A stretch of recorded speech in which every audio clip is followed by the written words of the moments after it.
In Sonoma, we were sheltered in the Mission Quadrangle, the rest of which was occupied by Don Mariano Vallejo, military commander, and his troops.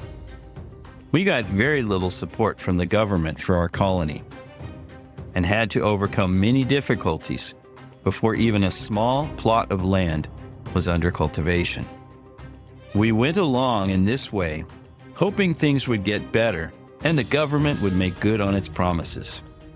But when we least expected it, Vallejo's troops surprised us, took our arms, and arrested the whole colony, ordering us back to Monterey at once.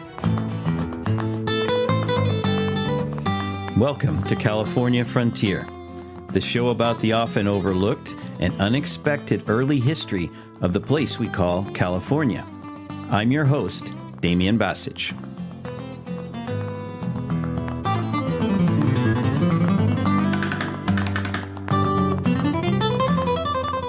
Today we're beginning a series based on the memoirs of Antonio Franco Coronel. Now, Coronel is somebody I quoted in the last series on Father Jose Maria del Real, the last Franciscan at Mission Santa Clara. Coronel, if you recall, mentioned running into Father Real in the gold fields in the San Joaquin River in 1848, and he had seen Father Real with a bunch of gold. Now, who was Antonio Coronel? Coronel was a very important figure particularly in Southern California.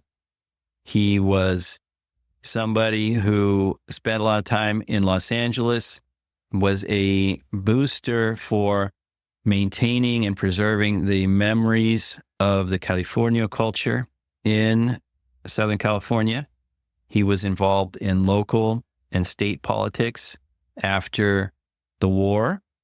A lot of his recollections were the inspiration for the famous novel Ramona by Helen Hunt Jackson, which talked about the Spanish and Mexican period and was meant to sort of shine a light on the injustices being suffered by Native Americans in California. A lot of his belongings after he passed away went to the Los Angeles County Natural History Museum. So he left a big legacy in Southern California. Just briefly, he was born in 1817 in Mexico City and actually came to California in 1834. Wasn't born in California, came to California in 1834 with the Híjar-Padrés Colony, which you might recall from the memoirs of Carlos Híjar, who also arrived in California in 1834 and also left recollections for Hubert Howe Bancroft's project.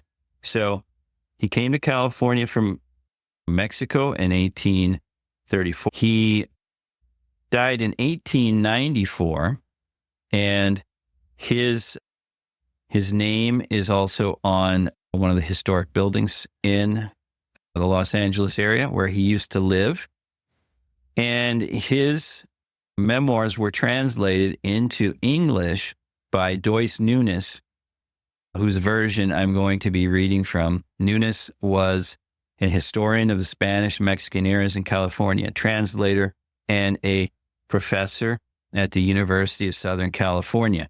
So I will be referring to the version that was translated by Joyce Nunes, and I will probably also quote some of the footnotes, places where Nunes elaborates on certain things or tries to correct things that Antonio Coronel says.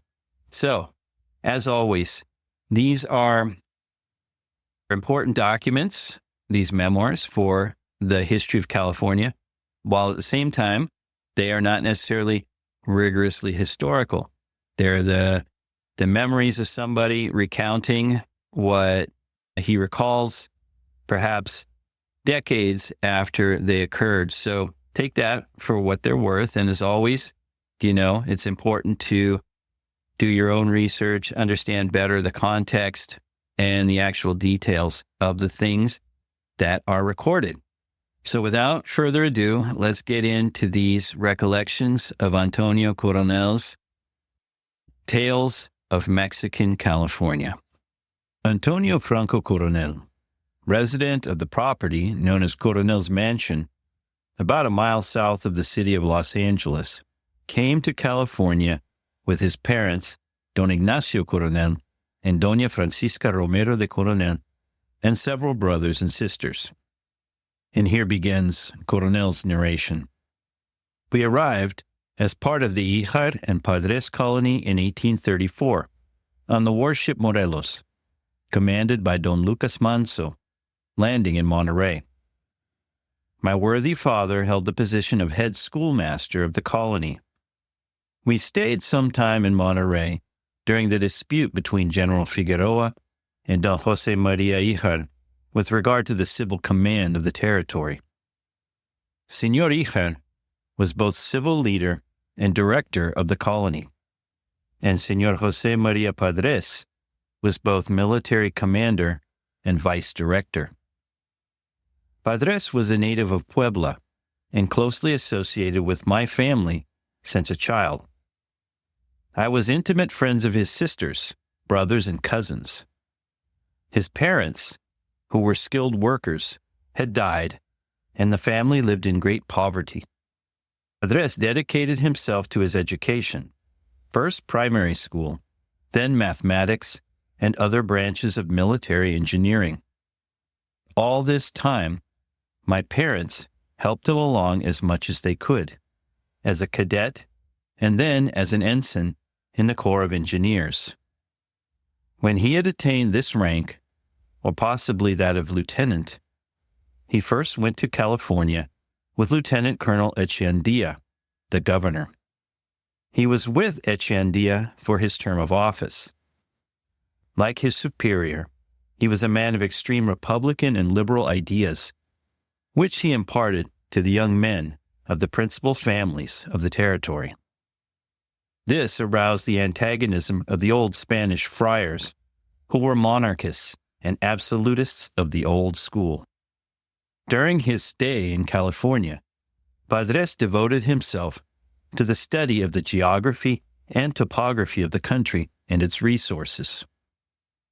He was the first to publish in Mexico the facts about the mineral and agricultural wealth of California and its climate.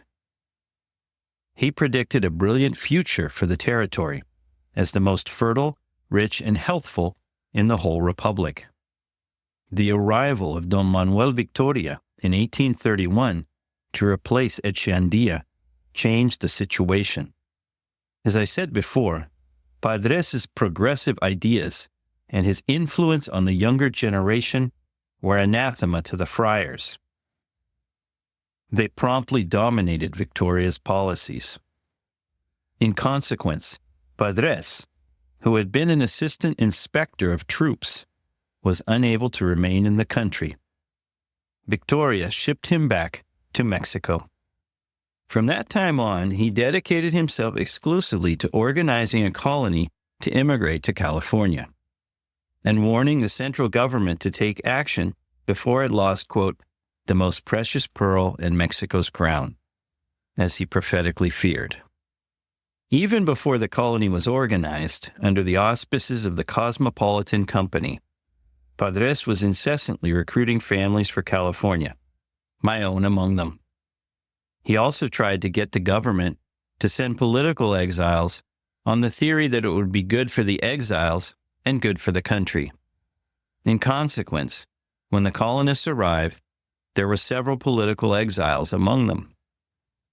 These were decent people of good social position, who for purely political reasons had run afoul of the government and were punished as severely as though they were criminals. There were also a few opponents of the dictator Santana, escaping political persecution. Now you remember that Antonio López de Santana was the president of Mexico during the whole war over Texas and the Mexican-American War. So Santana plays an important role in the history of California as well. Now returning to Coronel's account. In 1832 or 1833, Don Juan Bandini went to Mexico as California's delegate to the National Congress. A progressive like Padres, also determined to develop the territory, he was a powerful ally for the colonial dream. And here, Juan Bandini was actually a Peruvian-born Californio, and he spent a lot of his time in San Diego. In fact, the Bandini name is all over Southern California, and especially San Diego. So, back to Coronel. Together they achieved their goal. It was also helpful that the vice president and acting executive, Gomez Farias, was a strong liberal and took a lively interest in the project. Approved by Congress, the convent of San Camilo in Mexico City was appointed for the colonists to gather. The interest and enthusiasm was so great that if the government had had the money, it could have sent to California more than 1,000 families of moderate social status who understood the advantage of immigrants. Common Mexicans, in their ignorance, believed California was impossibly remote, populated for the most part by barbarous Indians called Mecos. Anyone fool enough to go there was sure to suffer great trials and fall victim to savages. When the colonists were ready to set out in covered wagons and the coaches of well-off families, some of the mob tried to stop them from leaving. But the wagons were escorted by armed and mounted colonists, and the government provided a squadron of cavalry. We journeyed through the Republic without any more obstacle than lack of money, which delayed us in Guadalajara and Tepic. Señor Híjar had to mortgage his handsome estate near Guadalajara in order to cover the expenses of the expedition. From Tepic, we went to San Blas, where we found the corvette Morelos, also the bark Natalia, which belonged to a company of the colonists. It was said that the Natalia was the selfsame ship in which the Emperor Napoleon I escaped from Elba in 1815. Now, there's a footnote here where the translator says that the thing about Napoleon was not really true, but that at that time, lots of stories, apocryphal stories about things that Napoleon were supposed to have said or done were circulating, and so this is one of them.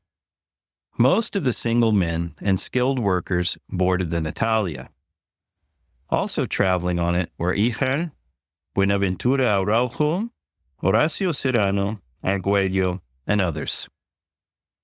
The government employees and their families embarked on the corvette, including Padres, Don Luis de Castillo Negrete, a lawyer, Don Zenon Fernandez, and Don Ignacio Coronel and their families, the Licenciado Romero, Mariano Bonilla, and his two brothers, Agustin Olvera, Jose Abrego, and others whose names I don't remember now. At sea, we endured a terrible storm. The tiller was lashed, the sails taken in and furled, the fire doused. Everyone was kept on rations of ship's biscuit and cheese for 4 days. We almost wrecked at Point Conception in the high winds and were saved by a miracle. Point Conception is off the coast of Santa Barbara. All the passengers were below decks except a boy named Vidal and myself. We happened to be in the bows looking at the storm because we had already picked up a lot of seamanship. The second in command, Lieutenant Ascona, was the watch officer. Captain Manso, who had never navigated the coast before, had been on deck a short while and told Ascona to keep good watch because we were very near land. Soon after, Manso went to his cabin. Vidal pointed out to me a rock just visible in the thick mists. I yelled, "Land ho!" to Ascona, who might have seen the rock at the same moment I yelled. He immediately ordered a change of course and all hands on deck. The sailors turned out, and almost all the passengers helped to work the ship, finally reaching safety after a near escape, which frightened us all very much.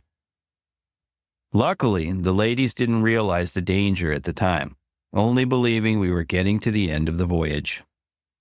But after the storm, we were becalmed for 4 or 5 days, finally reaching the port of Monterey, the 24th of September, the feast of Our Lady of Mercy, if I'm not mistaken.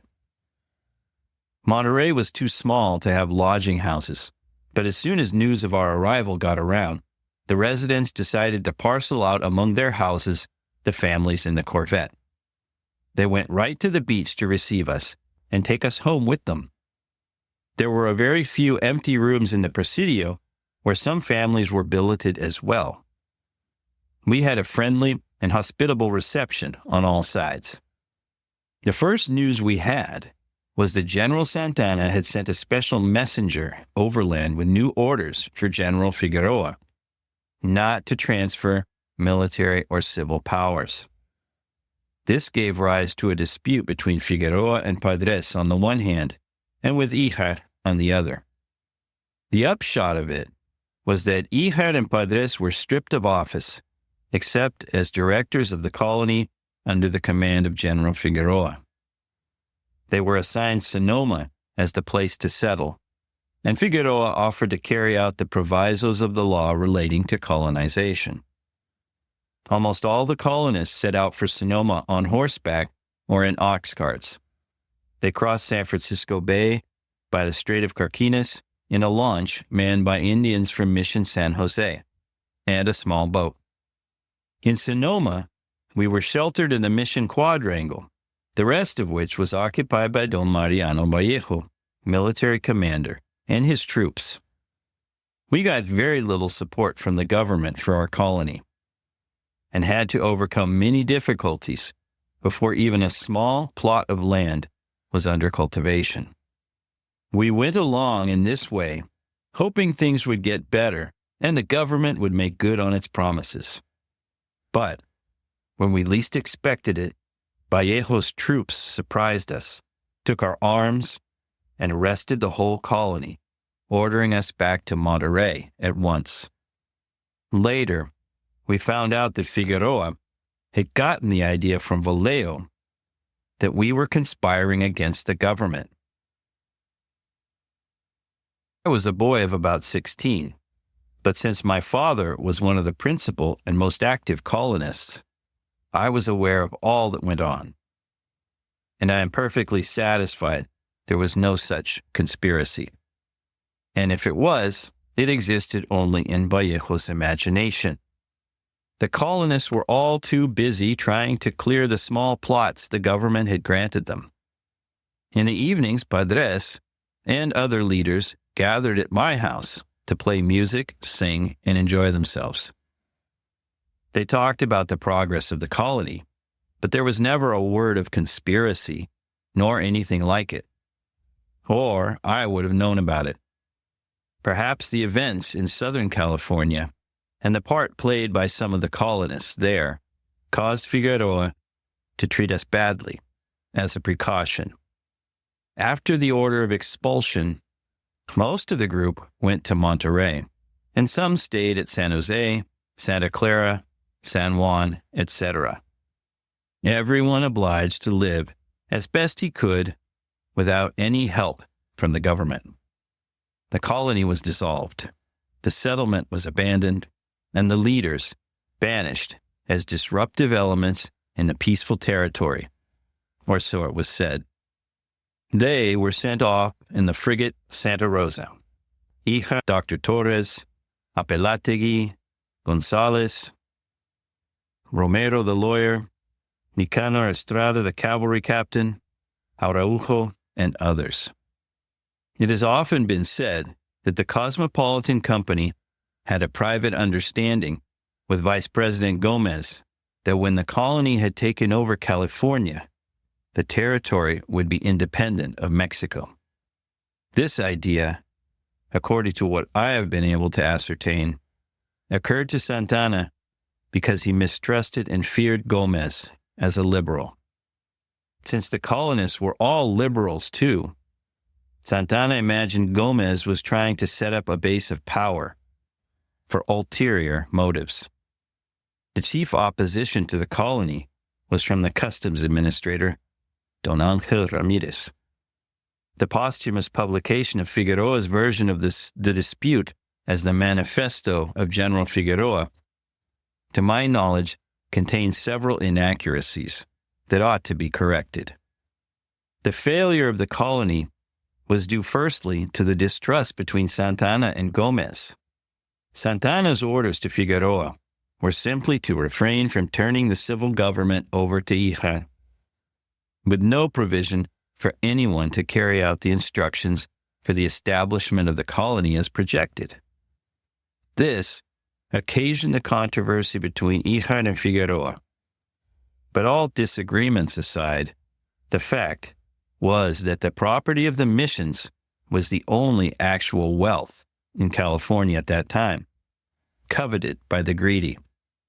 The communications cited in the manifesto were pure guesswork, disproven by the end results. The pretended philanthropy toward the mission Indians, to teach them morals, educate them, and assign them the worldly goods belonging to them, was exposed by subsequent events, as all the world is aware. The missions fell into the hands of administrators, most of them the same men who formed the Territorial Assembly and had constituted themselves as saviors of the indigenous peoples and defenders of their interests. And here, what Coronel is referring to is the whole plan to secularize the missions. And the main reason given by those who wanted to do it was that this was supposed to be an issue of justice for the native people, returning lands to them that had actually belonged to them. And according to Coronel, it was all actually a ruse. The result was complete abandonment of the poor neophytes, encouragement of vice, and neglect of even the scraps of religious education given them in the time of the Padres. In this way, more than 20,000 workers who would have been useful in developing the country and the farms, which at that time were the only resources, all vanished. Most of the administrators were poor when they started, but in no time they were the owners of the most valuable ranches formerly belonging to the missions, with great herds of horses and cattle. And the missions were poor. Thus, I hope to knock down the castle of cards, all unproved theory, erected by General Figueroa and the Territorial Assembly. Posterity will judge between them by the end results. I don't want to justify or exalt the views and intentions of the directors of the colony, but if their intentions were bad, why did they bring intelligent, educated men with their families when a bunch of hooligans would have been cheaper and more suited for the purpose? The Mexican government, or rather Santa Anna, broke his promises, abandoned the colonists so far away they could never get home again, where they could subsist only with the greatest difficulty.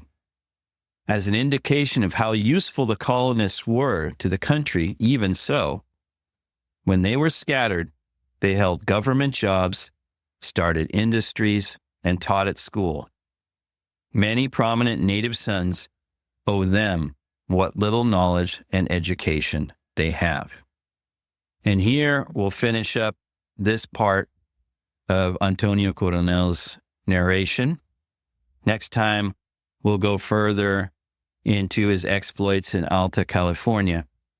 But you can see one of the things that he wants to do is to give a different version of some of the events that had been narrated by politicians in Alta California and in Mexico, and sort of which had given the Híjar-Padrés Colony a very bad reputation. And so he wants to show that the people that came in the last colonizing expedition to Alta California in 1834 were not a group of ne'er-do-wells who caused damage in the territory, but who were actually upstanding people who were trying to bring about the betterment of the territory. And he also calls out what he considers to be the hypocrisy of the people who wanted to bring about the secularization of the missions by saying that they were fighting for the rights of the native people, whereby, in his view, they were only fighting to fill their own pockets. So, thank you for this. I hope you enjoyed it. We will continue in the new year with more interviews and with more episodes from the early history of California. As always, I wish you the best, and hopefully you will keep also your own investigations going into this really interesting time period.